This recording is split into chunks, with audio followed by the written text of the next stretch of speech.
Ano pa? Tapos Ay, Benjo, kung kukunin kang artista, papayag ka. Hindi. Bakit? Hindi. Bakit nga? Hindi na magkanta agad sa training kasi pag-artist rin mo pa ako. Eh, syempre, ibabalance mo yon. Oh, sige na. So, ayaw mo mag-artista. Bakit? Bakit ganun? Paano kung marami namang nag-opportunity na dadaan sa'yo, tapos dinidedma mo lang? Ba't artista pa? Alam mo naman mangyayari na ako.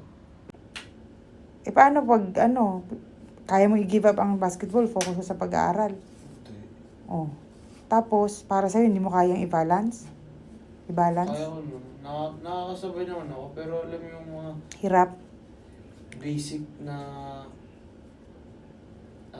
Lessons? knowledge. Yung Ah. mga ganun. Nakakalimutan ko.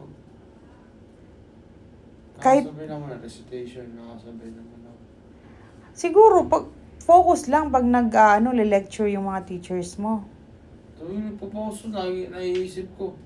Bola na, dribble? Oo! Ang gagawin ko sa laro namin sa ganito. Gagawin ko sa laro sa Ah. ganito.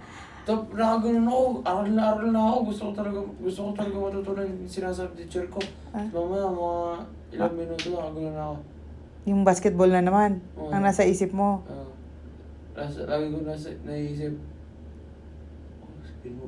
spin move ko to tapos yun. Spin move. Puro ka. Ganun eh. Kasi Benjo, lagi